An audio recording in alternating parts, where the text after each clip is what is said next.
আপনারা অবগত আছেন, গত 1.5 মাস ধরে প্রদেশ এনএসইউ রাজ্যের বিভিন্ন জায়গায়, বিভিন্ন শিক্ষা দপ্তরে, বিভিন্ন জেলার শিক্ষা দপ্তরে, ত্রিপুরা ইউনিভার্সিটির চ্যান্সেলরের কাছে গিয়ে আমরা বিভিন্ন জায়গায় মেমোরেন্ডাম দিলাম, ডেপুটেশন দিলাম, আমাদের প্রতিনিধি দেখা করলেন যাতে বিভিন্ন কলেজে সে প্রফেসর নিয়োগ হোক, পার্মানেন্ট পোস্টে, বিভিন্ন স্কুলে শিক্ষক স্বল্পতা মিটিয়ে দেওয়া হোক, বিদ্যাজ্যোতি যাতে ফিরিয়ে নেওয়া হোক, এবং চতুর্থ যাতে মিড ডে মিল স্কিমের নামে যে কেলেঙ্কারি চলছে সেই কেলেঙ্কারি যেন তদন্ত করা হোক, এবং সব স্কুলে যেন ঠিক করে মিড ডে মিল যে কাজ করছে কিনা সেটা ওভারভিউ করা হোক।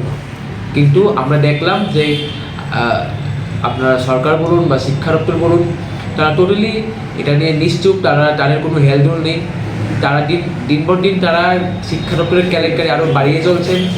আপনারা দেখছেন যে বিদ্যাজ্যোতির নামে রাজ্যের গরিব ছাত্রছাত্রীদের থেকে হাজার হাজার টাকা লুটে নেওয়া হচ্ছে, অথচ শিক্ষা ব্যবস্থায় কোনো বা শিক্ষার মান, কোয়ালিটি অফ এডুকেশন একটু ইমপ্রুভ হয়নি বা একটু চেঞ্জ হয়নি, সেই আগের থেকে আরও খারাপ হয়ে চলছে।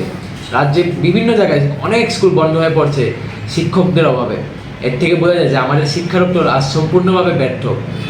তাই আমরা প্রদেশ এনএসইউ থেকে আজ আপনাদের সাংবাদিক বন্ধুদের মাধ্যমে রাজ্যবাসীকে একটা বার্তা দিতে যে আগামী দিনে আমরা এক বৃহত্তর আন্দোলনে সামিল হব, আমরা ত্রিপুরা শিক্ষা ব্যবস্থাকে ফিরিয়ে আনার জন্যে।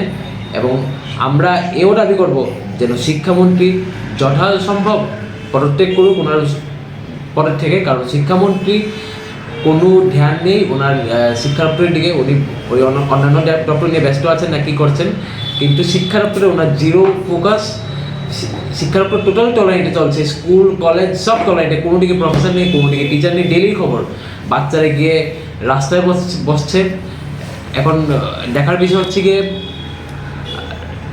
শিক্ষা দপ্তর থেকে কোনো আপনার ব্যবস্থাটা নেয়নি, যার কারণে এখন আমরা এক বৃহত্তর আন্দোলনে সামিল হবো কিছুদিনের মধ্যে। জানি আন্দোলন আপনার 1-2 সপ্তাহের মধ্যেই হবে, এবং আমাদের আন্দোলনের মেইন এজেন্ডা বা মেইন যে মোটিভ থাকবে যেন শিক্ষামন্ত্রী নিজের পদ থেকে পদত্যাগ করুক, কেউ কোনো দায়িত্বশীল ব্যক্তির দায়িত্ব দেওয়া হোক, কারণ উনি শিক্ষা দপ্তরের দিকে একটু ফোকাস দিচ্ছেন না। শিক্ষা দপ্তর টোটাল লস চলছে।